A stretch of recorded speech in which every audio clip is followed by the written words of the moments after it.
Good evening, very welcome to a very special edition of Gaelic Weekly Live, special for a few reasons. First and foremost, Fermanagh, looking forward to an Ulster final. Also we have joined us one of Fermanagh's former greats, Sean Dock, and special again because you have me in the hot seat tonight, in lieu of Raf. I've got 2 full socks on me, which is it's a big thing for this seat. I think you'd be better without them socks on you. Yeah. Aye, I'm sure they're on now anyways. I don't think Roy would approve them. Raf is, he's heading away out. Well, there's only one thing worse than going to Leeds, and that's being stuck in an airport when you're heading to Leeds. That's it. And he's been to Leeds, lads? No. Shit. He hasn't been seen since the game, so we hope he's in Leeds. We would know where he'd be. He could be stuck up in Sally Brains maybe. Could be. He's not here anyway. Boys, you're very welcome. Mr. Sean Doherty, Wiley and Jib. Boys, we're going to have a full fact check on everything that Wiley says after the shows. We'll put it in the comments page on Facebook because we know he's inclined to the odd clanger. What do you think, Wiley? Well, an Ulster final. Great result. Great result. Massive credit to them. Like, fairness, just chatting before we come on air there. Like, always expected Fermanagh to keep it tight and keep it low scoring, but kind of felt that, having seen Monaghan a few times a year, that 10 or 15 minutes to go, that Monaghan might take control, push on. Which they did for a certain extent yesterday, and they only probably were 2 up when they might have. When obviously they should have been more, would have wanted to be more. And 2 point lead's a dangerous lead, and I don't know. I think Ryan Jones going for a shot at the end. There, if he's watching. Could well have been all right. Yeah. Jib, how are you? I'm good. Yeah, good weekend. It's good. It's good. Well, we lost our 100% record rate enough in club football, but other than that, it's been good. Good stuff. Enjoyed the match. You have a social media question for us, Jib? I do indeed. Would you prefer games similar to Kerry, Clare, Galway, Sligo, or the Fermanagh Monaghan game? Yeah, what game would you prefer watching?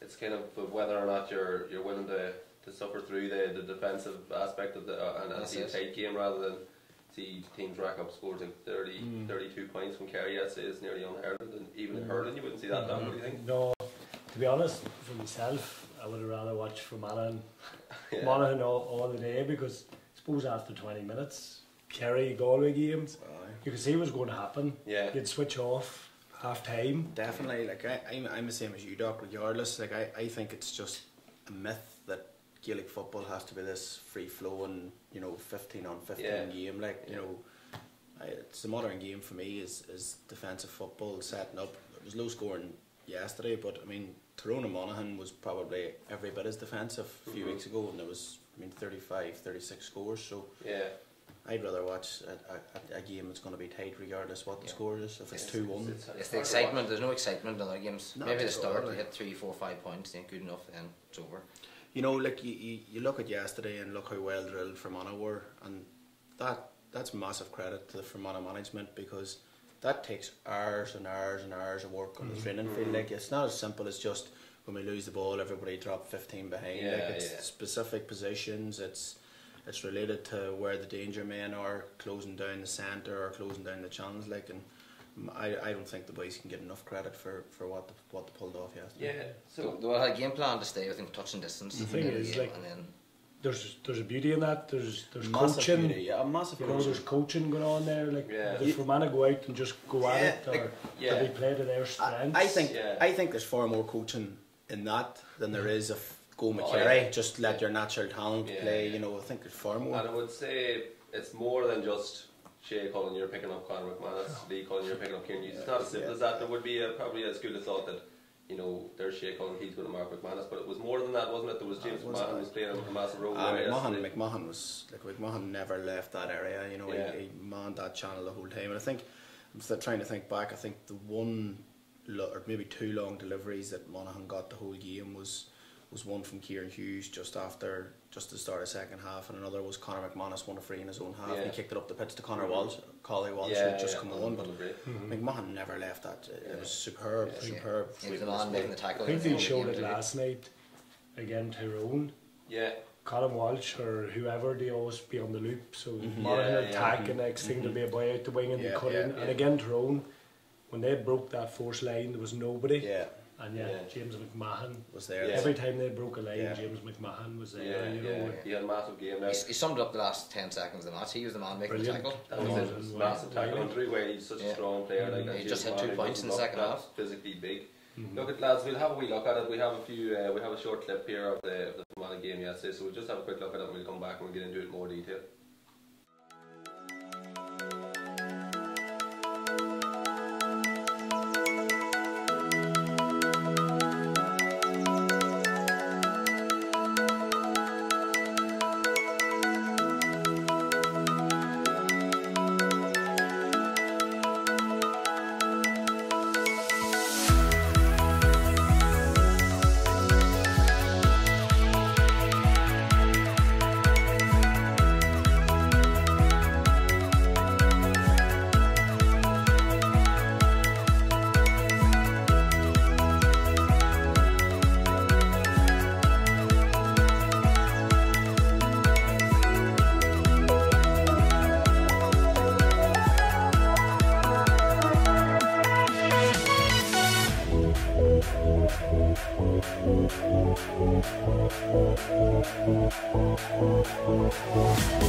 Okay, so Fermanagh 1-8, Monaghan 10 points.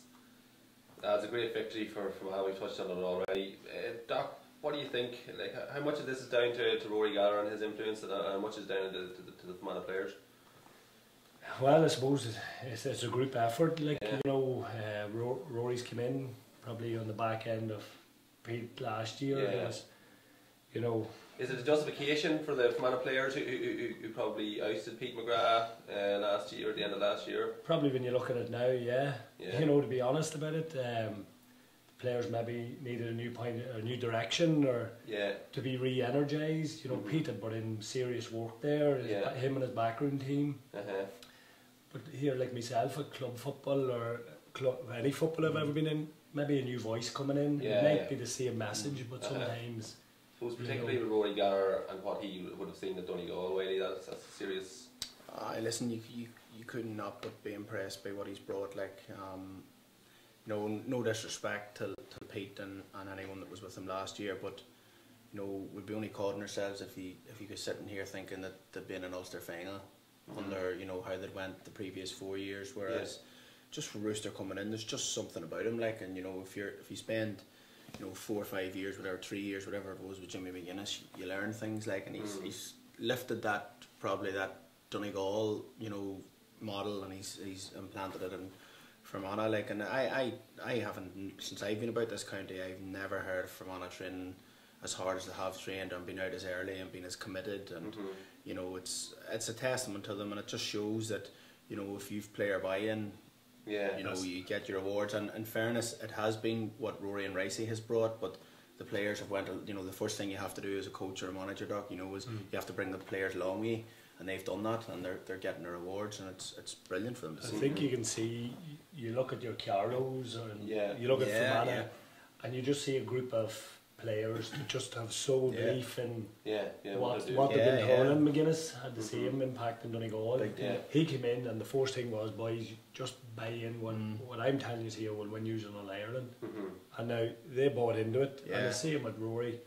He knows this works. Yeah, like I'm probably the same as yourself, Jib. Like, you know, even this year, you know, we're talking about Tyrone, there's a different feel in the two counties. Like, there's an excitement in Fermanagh, whereas Tyrone, you know, it's it's kind of laissez-faire, and there's one's questioning the setup, and there's nearly fallouts. Whereas at Fermanagh, it's just everyone's behind it. Like Yeah.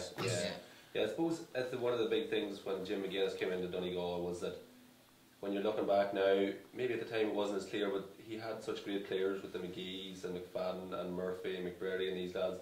Fermanagh have some great players there as well. Do you think we'll be looking back in a few years' time saying, well, Rory came in, but if you look at the like of Owen Donnelly and Sean Quigley and Tomas Corrigan and Barry Monroe and Ian Breen, these lads, Shea Cullen, there were such great players there as well. You know, is it the case that sometimes it just takes a manager to get these lads over the line, or to get them to believe in themselves? Again, I think it's probably what Doc said. Like, you know, I think Pete McGrath has had a big influence on them players, and has definitely improved the lads you mentioned there. But Roosters just took them to the next level. You know, it's the same as they were good players, but Roosters getting the best out of them. Like them men from Donegal, you named, were all good players, but Jimmy McGuinness just took them to the next level. And the same's happening here.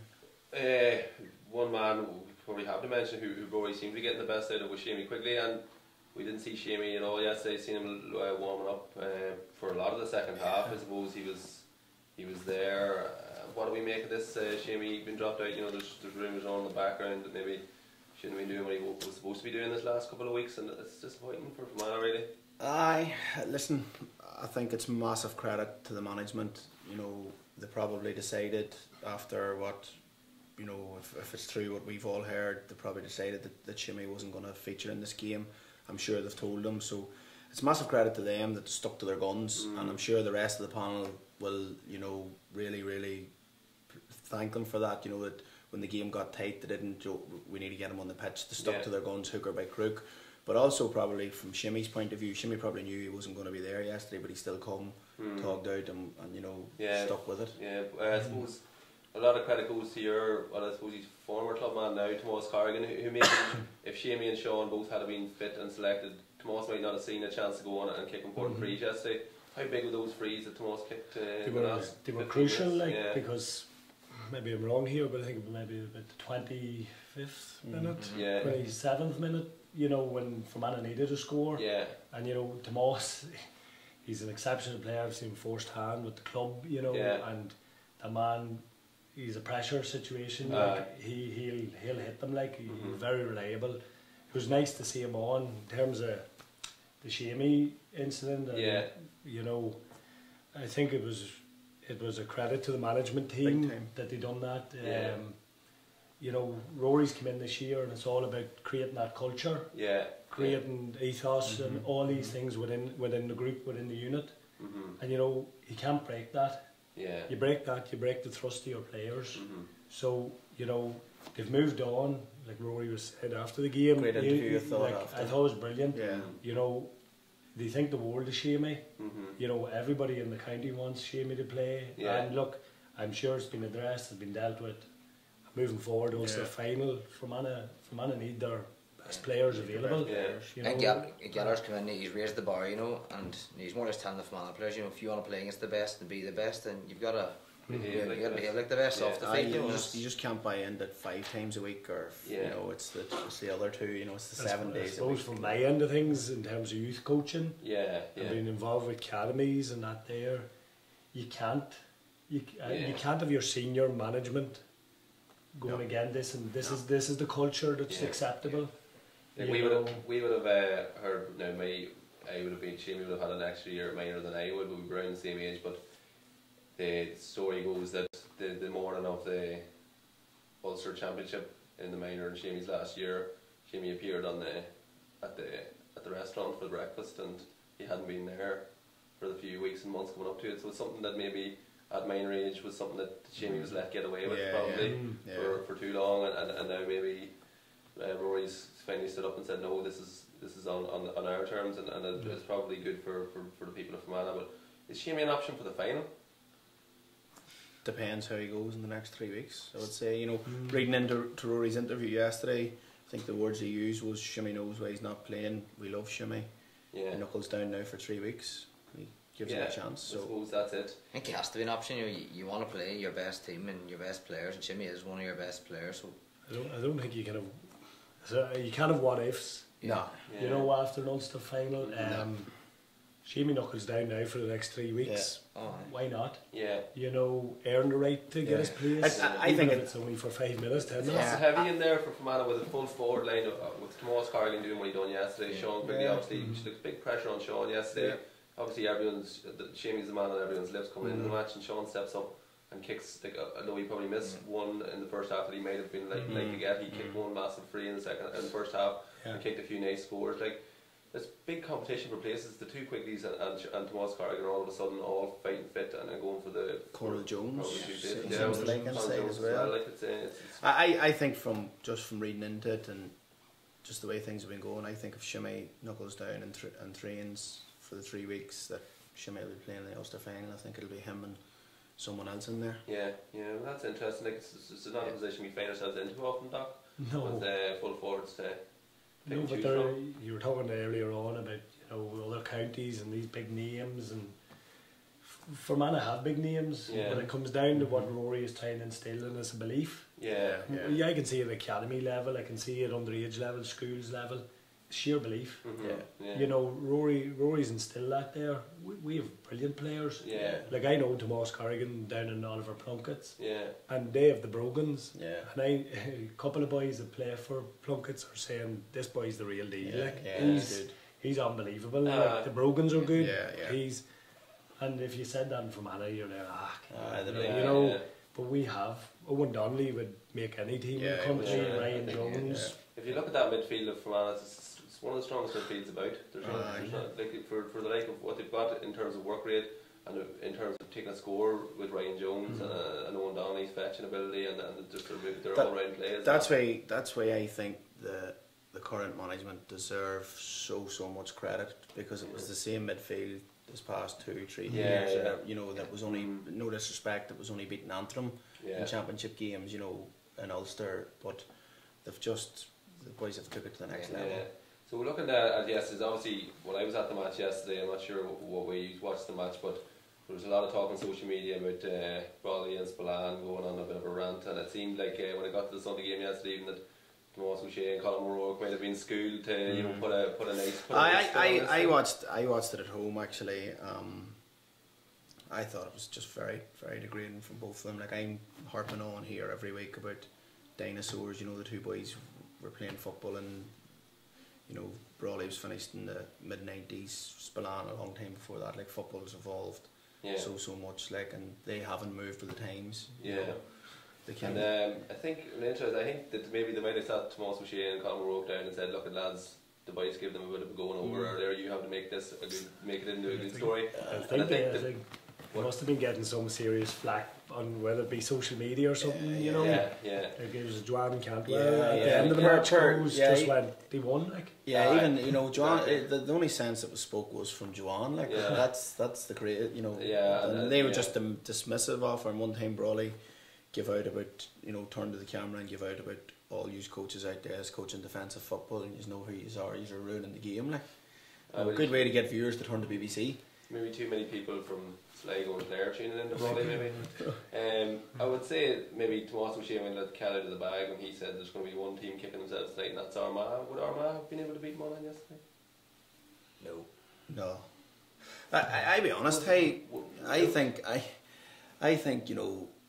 probably in hindsight, I left Healy Park when Monaghan bit Tyrone, gutted and thinking, yesterday I was kind of glad that, do you know what I mean? Like, because honestly, Fermanagh, I think the way they are, and they're going to take serious stopping in an Ulster final. Like, and I think yesterday, the way they had set up and the way they had bought into it, they were going to take serious breaking down from anyone. Now the challenge is for them, can they recreate that again another day, and put that same energy into it, which is a big thing. And the big thing would be is, how would Fermanagh handle if whoever they play in the Ulster final went 3 or 4 points up?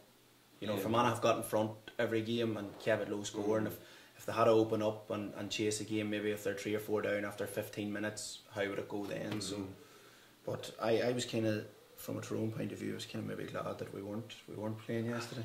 Well, I suppose like there was a small slice of luck in it, in that it was a goal in injury time as well. Like, so what you're saying, Whitey, is probably true enough, in that Fermanagh don't want to be chasing the game, Doc, in the final. No, and I think it was highlighted even last night that if Fermanagh happen to go 4 or 5 points down, do they have that offensive speed to get by teams? Yeah. But no, like you go back to Joe Brawley, like, and his comments, like I thought it very harsh. To be honest, like, what's he expecting to do? Does he want everybody, every coach in the country, just doing this? We'll all go out and attack. Like, you know, does he not want different types of coaches? I think it'd be a boring game if everyone was doing the same thing. I think it's, as I say, I think, you know, from being with teams myself, I think the hardest to do is coach defensive setups, and plus too, like, you know, when you're working with a team, you're travelling or whatever, and you're spending time with them, time away from your family, and, you know, maybe taking half days to travel to league games or whatever it is. So why should you, after making all them sacrifices, being away from your family, your kids or whatever, your girlfriends or whatever it is, why should you go out then on the big day and just make it easy for the other team? Yeah, how's Clare sitting today? Like? Exactly, Clare, which they had. I totally agree with you saying that. I think one of the things that came up on the show is that, you know, you're going to do it. You're going to go out and be a defensive team. But you have to know how to do it, and I think that's massive for what Rory Gallagher's brought this year. He knows exactly how to set up a defensive team. He's done it. Malachy Rourke's proven himself that he can do it, and you know, it's just don't get caught in the middle. I think is the main thing. Yeah, that's it. Yeah. Like Cavan against Donegal were caught. You know, chatting to a couple of Cavan boys after that. You know, they were getting men behind the ball, but they were nearly getting them too deep because everybody behind the ball was around Paddy McBurdy, and sure, Donegal in the first half kicked 5 or 6 scores from just inside the 45 and no pressure on the ball at all. So that was the big problem with Cavan, and I was chatting to a lot of Cavan people that week, and I was saying for the 8 years I was there, you know what you were getting with a Cavan player. You borderline free assault, whatever. You were going to get the head taken off you. But there was none of that again. It was like a challenge match. It was very placid. And I do know from my time there that they were missing an awful lot of their best players as well. Right, Which is maybe a worrying enough thing. I think it was Paul Fitzpatrick in here the last night he was here said that, you know, the turnover of players, I think the 3 teams that won their Ulster titles, there's only 3 of them playing now out of 75 players of the panel, or 78 of the panel, there's only 3, and that's a massive turnover. A lot of boys that went through academies when I was there, like you've only only 2 that I would know of. I suppose where to for Monaghan from now, like what do we feel like? Was it as much about Monaghan as it was about Fermanagh yesterday? Did they not show up to the party? Like, you know, a few very strange things happened, like balls getting kicked over the sideline. I had a bit of an off day. Like Began missed a couple of frees, which he didn't miss the last day. McManus, that chance at the end. Yeah, but even you're spot on. But even before that, there was a couple of times, you know, McInnesby kicked a couple of kick passes went out over the sideline and that. And I don't know. There'll be probably a lot of soul searching in Monaghan today. I sent Fintan Kelly a message earlier there, and I got no reply back from him yet. So, but I'd say like that's the 3rd year in a row now they've been beaten in Ulster semi-final. I know Dick Clerkin have been writing about Monaghan all Ireland contenders after they beat. You know, maybe he's not a million miles wrong, like, but when you go out and you do that again, especially after last year, when I suppose you could say the down caught them cold. Like this year, they would have known what to expect from Fermanagh, and they just didn't. I think for me, the scary thing is with Monaghan being going this early, recent history tells you they're not a good team in the back door. Yeah. So you know they've lost to Division 3 teams and I think Division 4 team 1 year there. So, I thought the first 10 minutes set the tone in that game. You know, Fermanagh had possession of the ball. And it was a bit like the Cavan Donegal game. There was 0 pressure from the Monaghan half forward line. You know, Fermanagh could run into them, turn around, get out of a tackle. There was no real pressure. None. It was so different a display from that Monaghan half forward line than it was against Tyrone. You know, it was night and day. Like so. Maybe slight complacency, I suppose, you know, what it is from listen, we think that at this level. No, I think that seeing there is slight complacency, you're taking away from the great job that Fermanagh done, because I think Fermanagh didn't let them get going. I think, you know, they deserve massive credit. I think Monaghan beat Dublin this year. Tyrone. I think if you talk about Monaghan kicking the ball, you do a disservice to the men in the green jersey. I think Rory had them just prepped, you know, on every aspect, even for begging, what they were doing, even on Monaghan free kicks, what they were, because I don't know if he's noticed it, but the 3 or 4 Fermanagh All players around. around the free kick Yeah. were arguing with each other. Yeah. And You know, when roaring at each Yeah. other, not at the I think Monaghan player, even but Beggin's first free, I think there's 3 Fermanagh players standing like in a wall, nearly like soccer, Yeah. with their hands up. I think Sean Quigley's walking around here. There's someone else, and they're shouting you across, see, like, arguing at each other, and Beggin in the middle. Random run in the Yeah, background. yeah. Just, I seen one across the front of Beggin on his Yeah, first thing, yeah, and yeah. all it did was move the ball slightly, and Yeah. Beggin reset it Yeah. and missed it, and Aye. how they targeted That's it. straight out of the Donegal playbook Yeah. as well. We've seen that a few years ago with Niall Yeah, Morgan. yeah. Yeah, and I suppose that's what you get when you look to a manager level. Donegal are the fine Donegal are the fine artists. The things Yeah. like that, you know, getting the second ball on the pitch when you're trying to take Oh, a yeah. quick kick out. Yeah. You know, It happened like- an awful lot. yeah, Yeah. like Declan Bonner's a fierce man for kicking the ball on himself. Mhm. You know, Yeah. I remember Tyrone playing them in an under-21 game down in Brewster Park Championship a couple of years ago, and Tyrone were looking to take quick frees, and Bonner had a bag of balls in the dugouts, and he was just kicking them on. You know, I thought there was somebody up in the back of the they stand. were doing that throwing too, balls on. yeah. You Yeah. just wonder if you like the wee birds in Game of Thrones. Is there somebody Yeah. playing with each other, balls out into the back of it? Look at we leave Fermanagh there. We may talk about them in a minute when we're talking about Donegal and Down. We move on to yourself, Sean Doc Doherty. Your playing career, I suppose. You were part of a kind of a I don't know what you'd call it in St Michael's around the early noughties. You came through, you won Yeah. two McCrory Cups. You were robbed of a chance to win it in the final in 2001 with the foot and mouth. Yeah. Put Whaley to the sword, but you got there. So you close. got you got there in 2002. And 1.5 McCrory medals he has. a massive. That was a massive springboard for Fermanagh for the whole noughties. That team that came through. I think Yourself, it was a group. Keenan Riley, 2 Sherrys. You know, the countless players who went on to play for Fermanagh for years. Like, what was it like coming through with them lads? Or Well, I what- suppose at that stage, you know, you say success breeds success. Yeah. We were coming into the 99, the 2000 McCrory final teams. Yeah. You know, they'd won one in 99, they lost to a Sean Kavanagh goal, yeah, goal in the that's last minute in 2000. We were coming into that, and we just assumed that it's about we were about winning McCrory's here. Yeah, You know, yeah. you're challenging, you're a competitor, like, Yeah. and I suppose we came in, and we were fortunate enough. We came in on the top of a group of boys going into 6th year that had won a Brock Cup, Yeah. just missed out in Fast, and then myself, Kieran Riley, James Sherry, you know, Yeah. Stephen Bournes, maybe 6, 7 Yeah. boys just came in on Come top at of the same that, time. and you know, we thought nothing else but win. Like, and Yeah, then yeah. when you have Dom in your ear as well, Yeah, like, yeah. you know, we just Falling out of the study hall every other day. Ah, and yeah, there, sure, talk yeah, tactics, yeah. you know. I don't think we've done any work for 2 years in that school, like, you know. Yeah, but no, it was a great time in St Michael's. Like, I would just be coming in around that time in '99, like, and it was a good thing to see like these older boys, and then to watch the like yourself. I know you've had your troubles with injury with Fermanagh, but like a lot of that team went on and were part of that team that made the All Ireland semi final, Yeah. and it really was a springboard for Fermanagh football. You started with Fermanagh senior team in 2003, and then I suppose a wee bit of injury or just, misfortune. No, yeah, look, back in 03, I suppose myself and Kieran Riley Yeah, were called in, Ryan Keenan, yeah. James Sherry called in, and You've been what, 1920 around that time, was it? I was only, I hadn't turned 19 yet, Right, you know, yeah. so it was a big shock to the system, Aye. but we came in, Dom Corrigan, Marty McElcannon, and you know, obviously knowing Dom through the school, Yeah.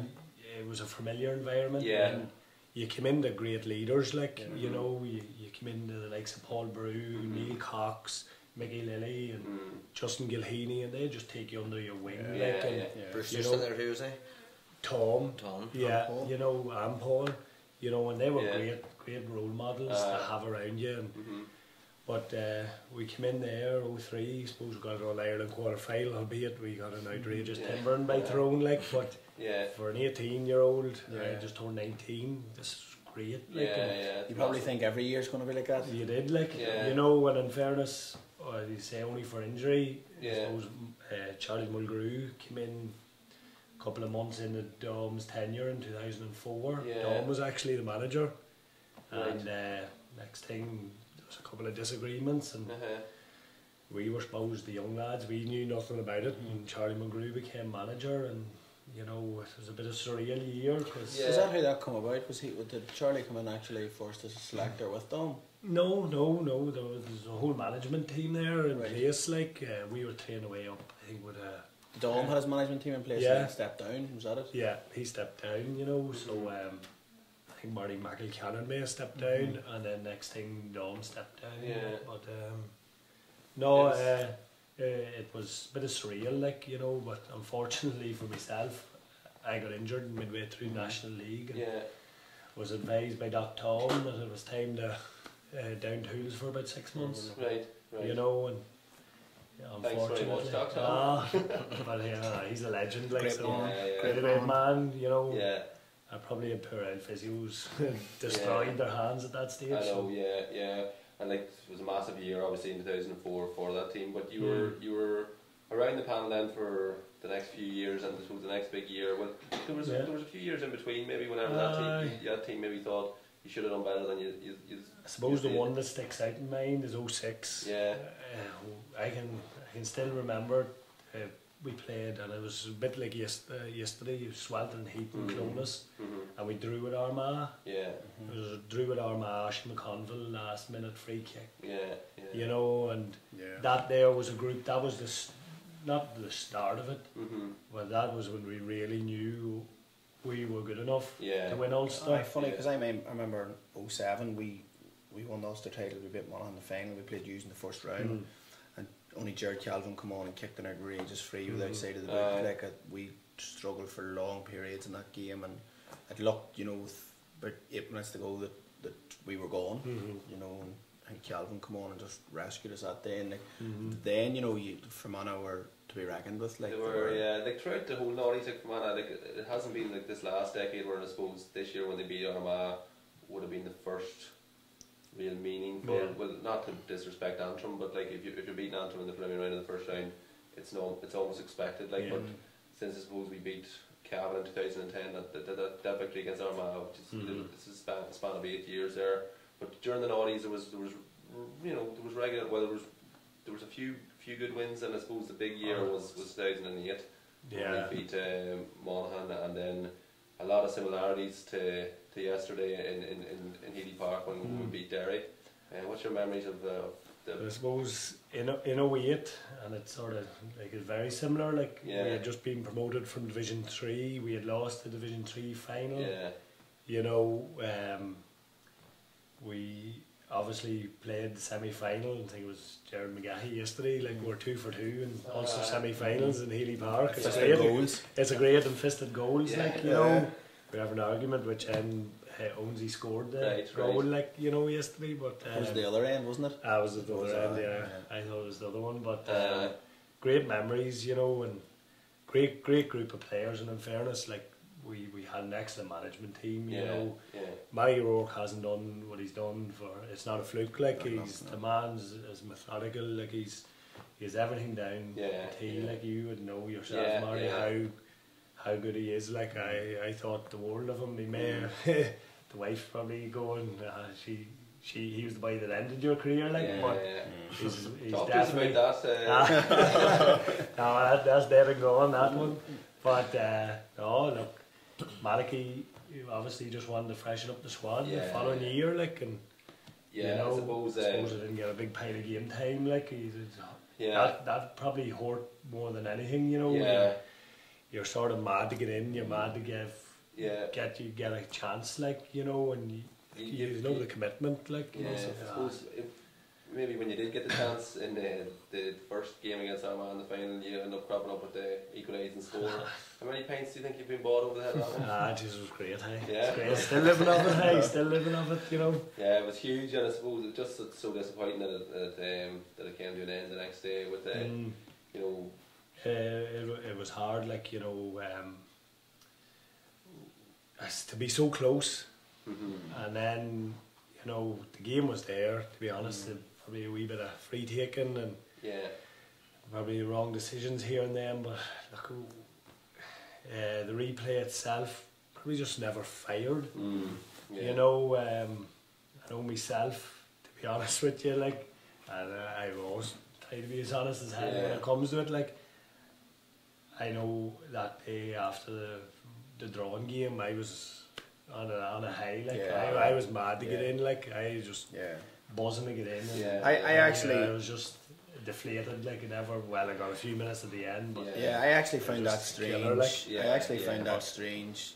You know, watching the replay that you'd come on and kick the equaliser in the first game, and normally somebody that comes on and makes such an impact like that they'll start the next day, or they'll get, you know, a big chunk of game time, and just probably so disappointing for you. It wasn't to be, but I do remember one thing, and there's always a bit of advice I give the young players, like, because they always think I'm wild cruel now, like if I don't select them or I put them on a bench. I spent most of my career on a bench, to be honest. Like, me too, that's why both of us are sitting together here.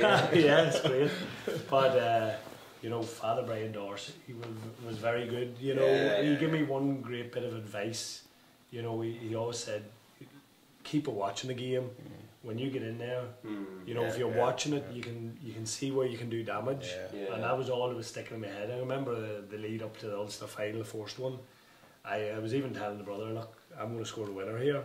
I'm going to score the winner, and you know, unfortunately, it was the one to equalise it. It was the one to equalise it, but Malachy was very good that year, you know. And I think the first meeting we had was, there's a door, lads. If you don't think you'll win Ulster, go out it, and wherever you work, write in big letters, we will win Ulster.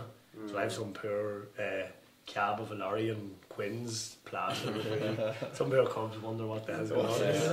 But I think he probably recognised at that stage that it was a belief thing as well. And I know we had probably maybe had Kieran Shannon in with you that year, and there's a lot, you know, there's a lot of good work done around that time. Yeah, was very good. Yeah, but it just wasn't to be. But hopefully now, 10 years on, that the lads can maybe do the business. You've obviously got a massive career in coaching since you well, probably even when you were playing, and I remember whenever I was in St Michael's, you were back in working with us for a year, you know, imparting your wisdom even at that young age. But you spent a few years in Cavan, and you obviously he's had a lot of success there when you were there in the under 21 level, especially. I suppose we were fortunate enough. Started there in 2008, and at the same time myself, Peter Donnelly, Andy McGovern, Finbar O'Reilly, Fiona Murphy, we all sort of came in at once, and good group under Nicholas Walsh, and Nicholas Walsh over GWS there in Sydney now, and you know, he was sort of, him and Phil Smith were behind it there, really driving coaching and games, and you know, Fermanagh's in a similar enough position at youth level now. Right. You went into Cavan, and yes, maybe your minor under 21s at that stage were competitive, decent. But you went into the schools, my God. If we were going from St Aidan's into vocational Ulster, you weren't beating the Cavan team by 30 points. It was a bad day at the office. And over the 8 years, I think St Pat's Cavan alone had been in something like 15 Ulster finals. You know, with all various age groups, and they've been in 3 or 4 this year. I think they won 3 this year. Yeah, there's Cornanog, like Ranafast, Dalton, you know, and but that's only one of the schools. You've Breffni College, Coot Hill, even there, Virginia school has done great. You know, so I suppose that probably about 18 months now you've been back home with Fermanagh. A happy call to get, I'd say, whenever you found out they were looking for a full-time coaching. Well, that's it, you know. I was absolutely delighted. Like, you talking to Peter Donnelly, like, when the same call came to him, and when he was in Cavan, like, he jumped at the chance. You've always that desire to get back to your own county, you know. I suppose you see good work going on, and you're thinking, this Calvary bastards, I'm giving him all this good work. Like, it does here, to be honest. Calvin wants to be right now. To be honest, like, you've seen all the work that was going on, and you always feel that thing, like, I can go back and I can do something in my county, you know. I can, you know, get in there at the background and maybe drive a few people. And it's not like, it's not that you weren't doing that in Cavan, because every day you went into work you give that your best, but it's just special when it's your own, county. Like, I'd be ultra professional, like when I was in Cavan, like you weren't in there trying to sabotage or that. No, you're doing the best. But that was the thing. I can actually remember down in Brewster managing Cavan on the 14s, and like before the game, I said, "Look, boys, you're going out here and you be ruthless. You know, if a team's not prepared, if a team's not ready for you, you put them to the sword, because it's the only way to show them respect. Like, you know, you don't take the foot off the gas. Like, you know. Yeah, well, that's, I suppose over the last 18 months it's been yourself and Owen Bradley have kind of been in there, and you're Jared and the club Ernia probably a lot to do with your appointment. Yeah, well, I suppose there was a group, CRC, County Review Committee set up, and you know, they were tasked with seeing the strengths, the weaknesses, what was the needs of the county. Yeah. You know, so they decided, the whole group, that there was need for somebody to sort of direct football or look after football, and there was definitely a need, like most counties now, going down strength and conditioning or athlete development, you know. I think people get scared by when you say strength and conditioning. But athlete performance. You know, so we don't want to bulk young clubs up, but this was the committee's decision that these two positions need to be put in place, so we're sort of only in the door, and again it's a case of trying to change the mindset in the county, and you know, I was just saying beforehand, like, we could do so many sessions, but see yesterday, that's worth more than that's worth more than anything you do. You've young clubs now proud to wear that jersey, you know, seeing that with a small group you can do anything, you can achieve anything you want, like when you put the work in. Having that belief does too. It is, like, you know, so, no, it's going well, you know, but it is going to take probably 3-4 years before you see it, because it's almost a 5-year plan thing. And, you know, we get through a few comments here, Marty, will we? You've got one or two, Jim. Fire them out. There's a lot of people saying hello, so hello to you all, I know. Rory Raff, easily the worst show yet. I disagree with that, Rory, I know. Owen Gormley, he's just asking about the Quigley story. What's the story with Quigley? Has he burnt his bridges with Rory Gallagher, or will he be in contention for a place in the final? I think we've said no, we all believe he will be. He'll be involved, probably. Paul Ralston, Donegal for Ulster.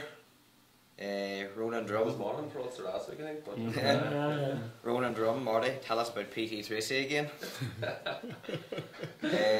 Jamie McManus for Fermanagh to win Ulster. Everybody's arguing with each other here. Lorraine Keown. Do the lads have any preference on whether it is Down or Donegal? I think Donegal have a bit of a mental block when it comes to Fermanagh, and I would love to have a go at them. 25th of June booked off. I have every fifth. We're going to go on the next week's fixture, so we'll have a wee chat about Donegal and Down now in a minute. Liam Morris, great show, lads. Well done for Liam. Great football man, Liam. Tara McCabe, well done for Fermanagh. Mark Loosley. If any other player would have done what Shimmy done, would he still be on the panel? Good point. That's a good question. Depends how ruthless you're going to be, I suppose. I don't think so. Good question. I think if he'd done it in Dublin, you wouldn't get away with it, because they have that pick. I think if it was someone that we've all heard stories about, other men that has been made vacate the panel earlier on in the year, that mightn't have been as big an influence. Maybe, but if you look at if it was Owen Donnelly or Ryan Jones or Barry Malone or something. But I'm thinking if it was maybe someone that wasn't making the talking out panel, or was number 25 or something. I think they'd probably be going, maybe. Probably a core, maybe, Mark, I'd say. Does management make that, or is it a group decision? I would say players would have had a massive input in that, like, you know. To keep on the panel. You know, there's a bad feeling about it. I would say maybe it's probably back to before the 08 All Ireland, when Mickey called a meeting and said that, you know, there's a chance Stevie O'Neill will rejoin the panel. It was like 3 weeks before the All-Ireland final, and you know, he let the players decide what it was to be, and Owen Mulligan stood up and said, listen, if it's going to add to us it's going to add to the chances of us having an opportunity to win All-Ireland, then I would gladly give up my place for Stevie O'Neill. So the players made that decision. That's like, you know, that's the kind of honesty you want from a player. Maybe it was already agreed before, Shamey talked out yesterday. Yeah, that's it. You know, has this been already talked about with management and players? If you serve your punishment, you talk out. You serve your punishment by not getting on, and you know, you buy into it and support us. We get the Ulster final. You have a great chance again. Former Tyrone great John Lynch. Well done for Fermanagh. So glad for the greatest Gael out there, Mr. Tracy. His name forever on their jersey. He must be the longest serving sponsor in Ireland, is he? He was probably the last man off the field in Healy Park yesterday. You know, when probably the last man out of the Gaels club last night too. Probably, you know, and full credit to him, like what he's done for this county. Like, it's Football, unbelievable. no, Like, he's so passionate about it. Yeah, Like, yeah. I remember speaking to him in London actually when we went over to London that time. It was something like maybe one championship match in about 20 years or something like that he had missed, and he's been sponsoring for how long now? Like, it's massive for the like capacity there to get longest serving sponsor now. Things like that's like what the GA is all about. Like, you know, in fairness. Yeah. It brings that sort of. And that's Fermanagh's main strength is That's this it, togetherness. Yeah. You know, it's small in numbers, but Yeah. everybody knows everybody. Like on the field Oh yesterday, yeah, sure. everybody knew Yeah. everyone was high fiving everybody. There's no strangers out there. No, like you know, so Yeah. it's great. Marty, them trousers are a wild loose looking cub. Oh yeah. Jib, were you not allowed to go down the skin last night? That's from Roy Rafferty again. Melissa Kearney, Brawley talking us down. Fair enough, we won. We were defensive setup, but we won fair and square. Give us a win, like talking shade. Yeah, well, I think we covered Joe there, and we don't agree with him here. Yeah. Fair enough to say. Barry Cox should Clucker appeal his red card. Lucky, I don't know if we want to highlight that. I know that the Sunday game. I don't think he got one. I don't think he got one. We have a good loyal viewer who's finally come back to us. She hadn't been with us in a while. Eileen Henry. Eileen. She's back. That's because TP's back on the board at number 8. Well, he don't go there. He is, but he's back at number 8, isn't he? Congratulations to Roy and the entire Fermanagh team for a brilliant result yesterday. As a true Fermanagh supporter for years, I've had great confidence in this team. I've read very negative comments in the Irish news over the past few weeks regarding Fermanagh, and a pundit in RTE Sunday game last week made the comment that we won't know how good Donegal are until monaghan make them. To say I was hurt at this is an understatement. Fair play, Eileen. Good I woman, think Eileen. Eileen's probably right there, but Yeah, I she know is. in my mind, Doc, how surprised were you at Fermanagh yesterday? Wasn't over here. Yeah. I wasn't overly surprised. You know what you get with Rory. Yeah. You're one of a well organised, well drilled, extremely fit team. Yeah. That was hot day yesterday. Yeah. They kept going, and the one thing that is very hard to put into a team is that never say die attitude. Yeah. And here they kept going, whether it was a go for a point or a kick in. Hey, Being honest, like, nothing surprises you with Rory. Like, he's No. the manager, but he's the trainer. He does he's the input in the S&C, he's input in their, you know, conditioning. He's just a perfectionist. Like, he has to like, it's 99% of the stuff's him, you know. It's him organising it, it's him, you know, seeing what he wants, and you either follow it or you don't, and if He's you a don't follow it, you're perfectionist. not there. That's it. Like, it's but at least everybody knows where they stand. Like, exactly. There's That's nothing it. behind Yeah. closed Not doors. at It's- all. This is the way Not it at is. all. And, That's you know, fair enough. but Yeah. they've all sheer belief in him. Like, massive. you know. Yeah. And before I'll just get one more in, there's a lot more to read out. Waiting for Marty's rants. Waterford Tipperary umpires. I didn't think we were going to go into it now, but saying as it brought it up, what did you think, lads? What do you think of this umpire gate now? I think it's clear to be seen in the footage that ball didn't cross the line, and Not there. Like.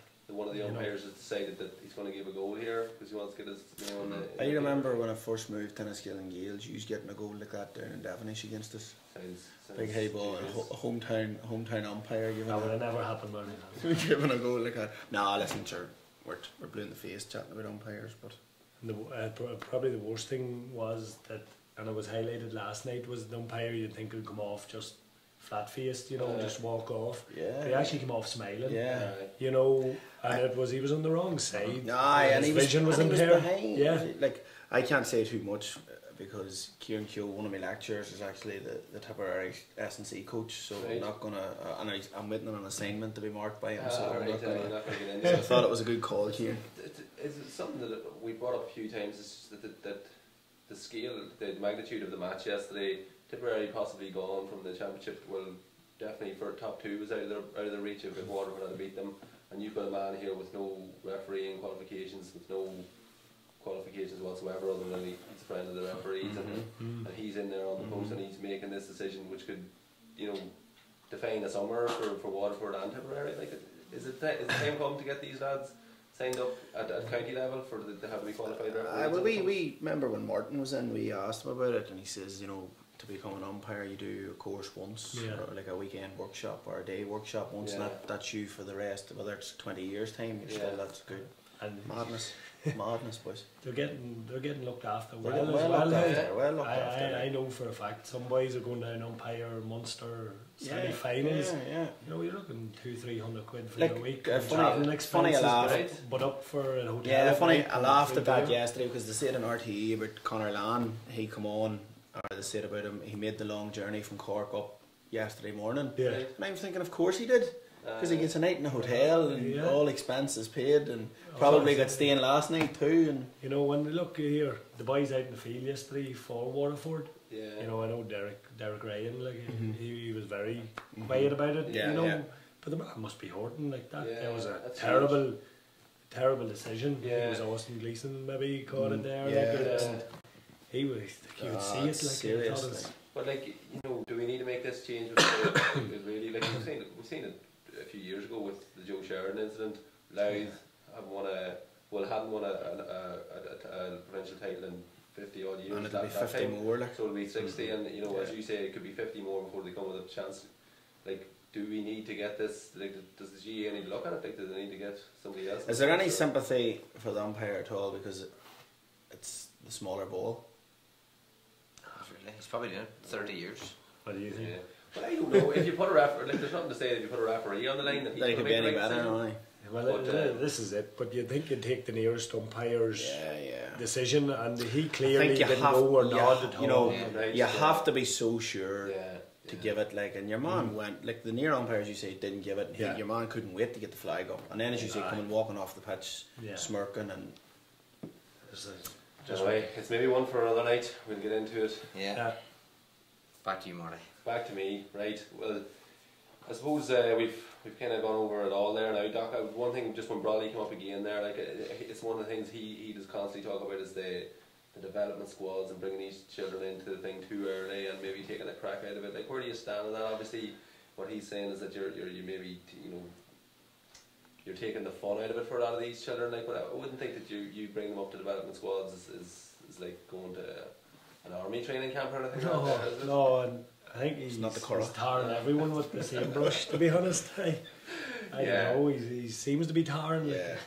it was actually getting to the stage where I thought, "Geez, I better ring Bradley here." You know, I might actually, what's his ideas? Experience of it. Yeah, that like I was played again as Coburn Antrim Academy. Like, Right, if he was that dead again in academies, Yeah, yeah. why have your son on an academy team? Yeah. You know.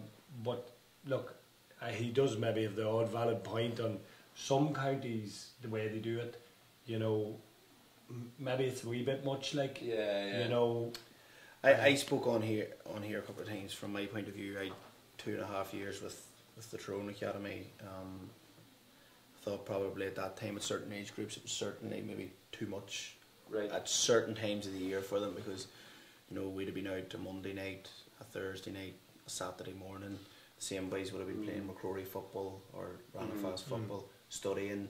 Club championships would have been in full swing as well, and you know the clubs. I think probably from my point of view at that time it was the clubs were having to do without, like, say maybe Berra might have had 4 or 5 in the one age group, and that was their 4 or 5 best players, and their clubs Yeah. were having to do without them, and even maybe play games without them. Yeah. So I think there's a happy medium, but there's definitely a place for it. But there's a happy medium. I think like, probably, on Doc, that it has to be a collective thing with the schools, with the academies, with the clubs. Everyone has to be on the one page so Yeah. that you get a fair shot at everything. Like yeah. that. I thought I was down at the GA conference and I was listening to Brian Cookworth from Cork, and he came up with his model of how academies should work. That they Right. should be school Yeah. centred. Yeah. You know, and to be honest, in this county, you get more contact time with lads in schools. Yeah. Mhm. Yeah.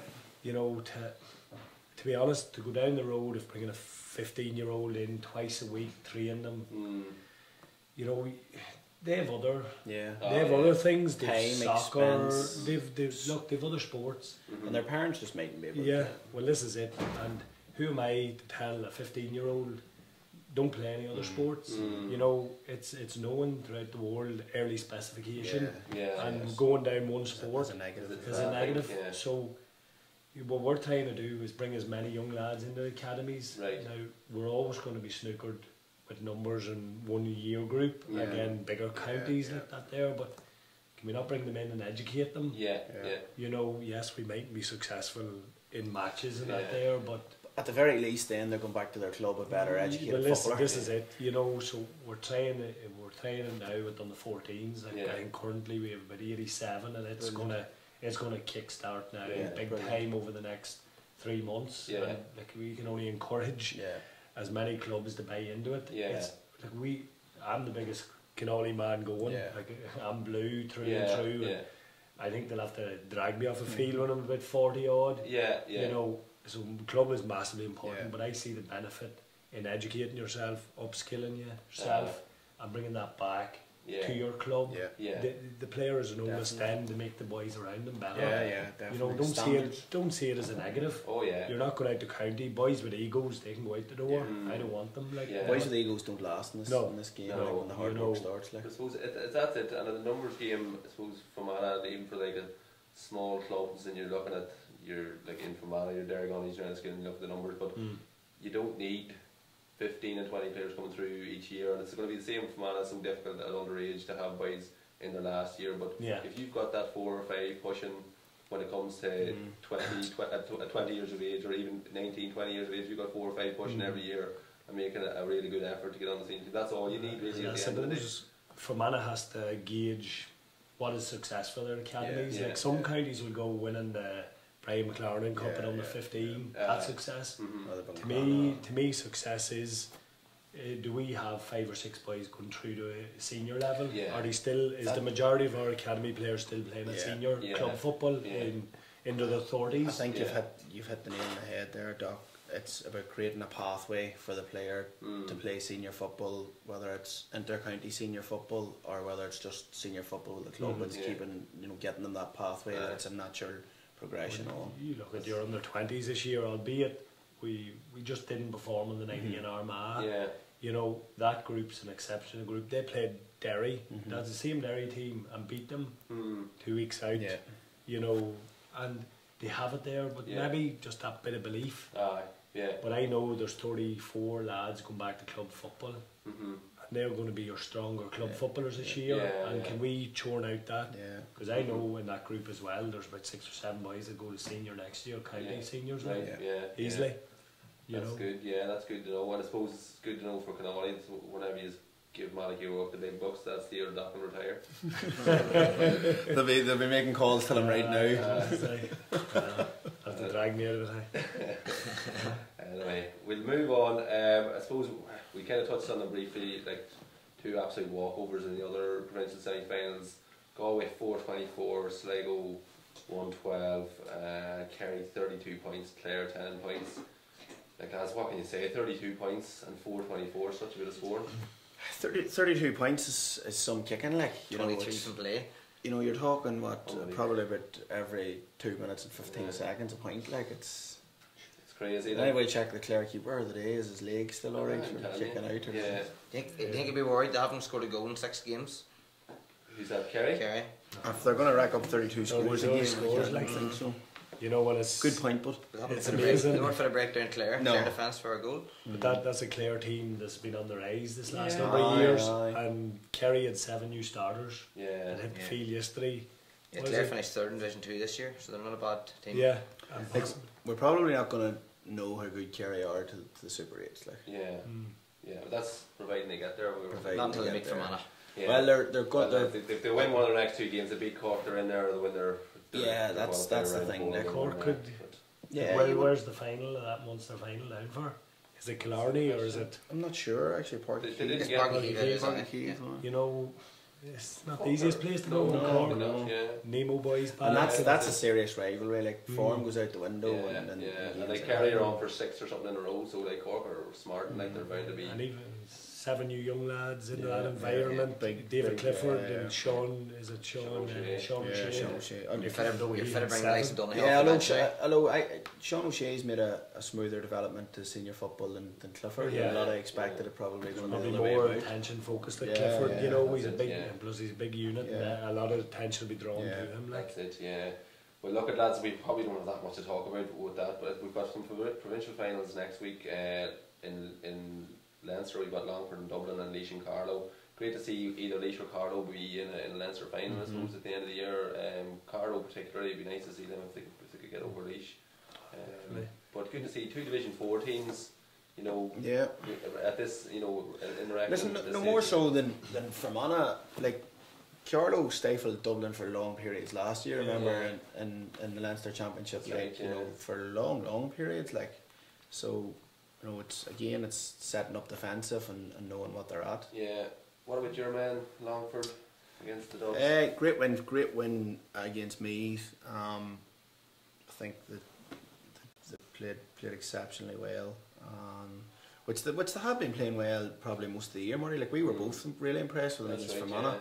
You know, the way they kept the ball. They probably didn't penetrate Fermanagh enough and go for the juggler when they were on top. But listen, you know, I'd love to be sitting here if the Remord boys are watching and seeing that they'll beat Dublin, but I'm not gonna.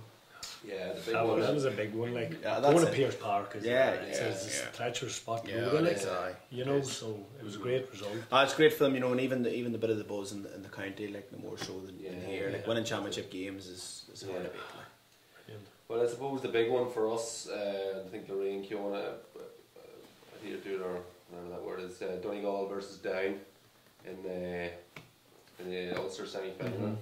Donegal, I suppose, we have favourites, but Down have proven last year that they're no walk over when they come on into the sword. What do we think here, Doc? And again, you would be expecting Donegal. You know, maybe after the match yesterday, you know, Donegal will be more on their guard now, and you know, they'd be definitely probably that thought of geez, Down aren't going well, or that'll be definitely out the window, and the players will be more on the guard. Donegal, look, they seem to be flying at the minute, you know. They've introduced a bit of new blood. They've still good lads even to bring on. McNeilish isn't really getting a look in. Langdon there. Jimmy Brennan buzzing around, like, and then obviously you have this Morphy and McBurty still flying, you know. But look, down, like, they'll still have that arrogance, you know. If they can get a couple of early scores, get the confidence up. McKiernan driving away, Mooney driving. They'll be hard. They'll be hard beat. Like, but I just think that it nearly tells you something. They'll be lucky if there's maybe 3 Kilcoo men starting out, and Kilcoo's like head and shoulders the best team in Down, you know. And they're probably Down can't seem to get their best players committing to county football. Like, but it would just set up a very interesting Ulster final. You know, a lot of people would tell you Rory was kind of forced out of Donegal and to come and take Fermanagh and take them to an Ulster final and then maybe get the one over on Donegal, and it would be... He'll know them inside out too. Know them inside out, well, like he's with them 6 years, like he... know everything about them, like... You know, everything, like, so... Would you think the Donegal lads will be a wee bit fearful maybe of what Rory could maybe come up with for them, or will they be... I think they'll know exactly what he's going to come up with, but it's... Whether or not they're good enough to get through it. Declan Bonner's good enough to counteract what Rory made. Well, this is it. And well, if it is, Rory knows them players better than probably Declan Bonner knows. Yeah, no doubt. Like, Rory, he's with them. You know, because after the year he wasn't, 2 years or whatever it was, he wasn't with Jimmy. Him and Maxie were the only 21s, so they had them. So he's been through every one of these players inside out. So it's massive, and it'll be very interesting to see. What are we saying then, Jib? What's your call? Donegal Down? Oh, Donegal. All the way. I think it's setting up to be Roy to face Donegal again. Right. Yeah. I think Donegal too. Doc? Yeah. Donegal it is. So it'll be a down and Fermanagh final. Down and Fermanagh, yeah. Quick look at the qualifiers then. So we've got Meath, Tyrone, Westmeath, Armagh, Kildare, Derry, Offaly, Antrim, Wexford, Waterford, Limerick, Mayo, Wicklow, Cavan and London. Now I suppose we're maybe hoping for a few big matches to come out of the qualifiers, but they managed to avoid them in a lot of places. Meath, Tyrone, I suppose, jumping out there. Any other big games standing out for you, Doc? I think Westmeath will do Armagh. You reckon? Aye. Good stuff. What's your big call for the week, Doc? And the name about again?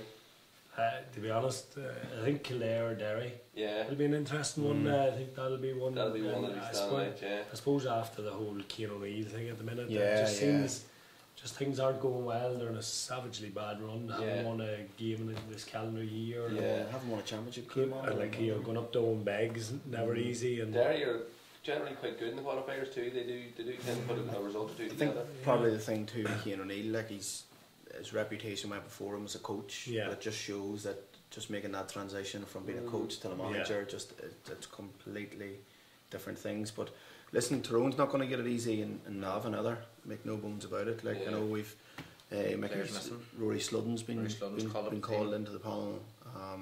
Obviously, you're missing your Peter Hart, your Lee Brennan, and you're missing Clears a doubt. Yeah, you know, like Tiernan McYan. I don't think 2 weeks is gonna 3 weeks. I'd imagine Sludden's playing. Look at us, he's called. Definitely funny at this conversation today. Everyone's on about Mickey calling him in. You know, he'll hardly, and he says, "No, if Mickey called you in, you mightn't start, but you're going to see game time." I remember him doing it in 2006 with Collie McCullough. Tyrone had an injury crisis with forwards too, and just a couple of weeks before I left to go to America, and he called Collie McCullough in on the Tuesday night, and Collie started against Louth on the Saturday in the qualifier. You went to America? Was no, I was away to America long before that. Mickey bought me the ticket. Right, so we think neither or Tyrone are going to get it tough, but they're going to come out. I think they'll come out, but you just wonder with the forwards they have missing, it's just who's going to get them the scores. Like. Yeah. You think Westmeath are going to turn over Armagh? I wouldn't be. I think they'll really go close. Like Westmeath are in a wee bit of a disarray with a few people missing, but we'll leave. Like we have to remember, like we're going on this Armagh team that we seen in Brewster Park that only managed 7 points and looked totally alienated to the game. Like so. Antrim, another team around their shows. Having the troubles with manager recently. Offaly will side. In Offaly. Good night, Wexford and Waterford. You're going to take a note of all my. I might come on next week. I have to predict this week, so I'm going to get all the predictions this week. Wexford, Waterford, a real humdinger. I don't think it really matters, does it? What way does the next all the qualifiers work? Is it the winners of this round play the losing semi-finalists? Yeah, that's right. Yeah. So Tyrone can't draw Mayo. No, not after this weekend. I don't think. I think that they'll be going. They could draw Monaghan again. Yeah. So there's going to be some big teams. If you look at, if you were to say that Tyrone, Armagh, Kildare, and Mayo all win, and then they go into the like of Kildare, Monaghan coming out of, and Clare, Tipperary, both strong out. Sligo, Tip is a bit harsh on Tip recently. You know, having to play 2 games in more or less a week, wasn't it? You know, and they'll be rested, and they're a dangerous. You don't want to be going to Tip. Like I remember, even a couple of years ago, Tip gives Tyrone a side of ball down in Tip too. So went up to Cavan last year. Wicklow give Cavan any trouble? I don't think so. I think Cavan will have the likes of Dara McFitty back fit and a couple of other boys back, you know, as well. I think Mayo will see Limerick off, even in down in Limerick, with the ghosts of Limerick past will be vanished maybe this weekend. A big one I think will be London and Louth. That's a tough job. Pete McGrath, as I see it. I know they're coming from Division 2, but London I know are you know they've picked teams off in London before who aren't in a good place, as I know too well. But do you think that they'll give Louth any trouble? Yeah, they could. You know, things aren't going well in Louth, and then you think back to comments Pete made after the last game, like how much are players going to buy into what they're being told, and you know, is players left the panel since, or what's going on? You know, and London are targeting them games. You know, I'd say they'd be really licking their lips now, but I suppose there's a few interesting enough tussles there. We didn't bring out the big meetings that we were hoping for with Tyrone Mayo or something like that there, but with Monaghan going into the pot and with Tipperary and Clare in the pot, the round 2 qualifiers should make for interesting reading. Definitely. We have a few things out to talk about. I suppose anything more on our social media, Jim, before just a few more comments coming in. Sean McCalskey, father of Skeet actually. Great day for Fermanagh football. There's a lot of Gaels in Fermanagh deserve this. Let's hope they can finish it off. Lorraine Kuhn, slanderous comment about a Devonish umpire. No comparison. Your referee says O'Brien Senior, I bet, Lorraine. That's who it was aiming at. And we have another one here. Wasn't the greatest game, but was an exciting finish. Ulster really is the only football championship worth watching. Well, I suppose. For excitement, probably. For excitement. Yeah, well, I suppose there's been a few results you don't get them in Leinster. Well, I suppose you do. Sorry, because you had Longford and Carlow coming out last week. So you have them results, and then Tipperary beating Cork a couple of years ago in Munster. Roscommon even beating Galway in last year's Connacht I think final. that'll be a good Connacht final. Yeah, like I think Roscommon especially in the Hyde now. Yeah, that was massive to get that past and say all the stops were pulled they out. played his cards right there, and whenever he just came out and said, "We'll be in the Hyde." Just another one. I wouldn't be so sure Donegal are a safe bet to win Ulster. Their league form suggests they are far from unbeatable. Down will not fear Donegal. No matter who Fermanagh get in the final, they have a real chance. Whole thing in Ulster for grabs, but as for the bigger picture, I think they'll all need to take up hurling to beat the Dubs. No, it's true, but I don't think any of us said that Donegal are shooting for Ulster. I think we think they'll get to the final, but they'll need to be out themselves because I really fancy Fermanagh. Well, for Ulster. Jim, do you want to talk us through these new jerseys you've got? Yes, these are new Gaelic Weekly jerseys supplied to us by MFC. Sean O'Neill and Fabian O'Neill. Very good. You have to show them to the camera, will I? Take one down. Yeah, take the board over with you there as well. Throw it on you there. Throw it on you. Take your top off there and throw it on you. Sure. Wiley made a good point earlier too. We can wear these to Clonus. Yeah. Instead of wearing the green and white of Fermanagh. That's right. You won't be fully going for Fermanagh. But I just can't throw it on me. No doubt you'll see these about and they'll be up for grabs. There might be a few people. Oh, they'll be up for grabs. I don't think we've worked out yet now what we're going to do. But what we're going to do with them. The person who comes up with the best definitely be up for grabs. The person who comes up with the best idea for how we give them away gets the jersey. Yeah, it's good. And Fermanagh and Ulster, I'll wear a Fermanagh jersey that Monday night. That'll do. Nothing else but a pair of boxers and a Fermanagh jersey. Grab the board there, Jim, when you're on your feet. Can we take TP off it now? Just to see PT we're going to give Sean Dock a chance to add to our Legends board. I think we had a couple of Cavan in here. We put a Cavan man. Is that a Cavan man at the top there? No, he's running after Peter Cannon. Who's the winner? Do you want to light this there, Jim? Who's that man at the top? I wasn't here last week. Mick Higgins. Mick Higgins. Mick Higgins. The mighty Mick Higgins. That's probably in America. He's lifting that. Oh, right. So that was, what was that? 52 or Got him something? doctor and He's probably played against PT today. Maybe even moving 4 PTs around now, I'm not too sure. I think he kicked 2-8 off PT. Been an in-house game. Hey, they play indoor soccer together. Right. So I can't play the in-laws in Garrison anymore. Is that right? Yeah, because he gave us one off. Giving PT a bit of stick now. Well, look at Doc, you've got a chance to add to the Legends board. That is, I suppose you want to give us a wee rundown of who you're going to put onto it, and then you can reveal with the big picture. I suppose this man, he was one of my leaders when I came into on the scene with Fermanagh. He's just probably for me in terms of Ireland, he's probably one of the last out and out full backs that there was about. You know, he done everything very simple. Yeah. I don't think he ever kicked the ball. It was just get it, give it to somebody and play a bit of ball. But he knew his strengths, he knew his weaknesses. I suppose the weakness in it. You know, Owen Donnelly recreated his goal in Healy Park. So I suppose who I'm adding is Barry Owens. That's the job. He's there was no Fermanagh man on it, I think. PT. Oh, sorry, PT. In colour. I don't think anyone could disagree with Barry Owens. Like. No, he's been mentioned a few times now, particularly from the viewers there have suggested him a few times. Obviously, 2 All-Stars from a county like Fermanagh. He done the business. Might have had a few more only for injury. Well, this is it. You know, for somebody that came back from 2 cruciate injuries, still playing club football, still an absolute beast around the field. Still smiling every time you see him. Still smile every time he hits you on the pitch. It's great. Like, you know, but he's exceptional. And I suppose the minute I came back here, I was straight on the phone to him. You know, and he's in with our academies now. You know, when he's trying to pass on that bit of knowledge he has.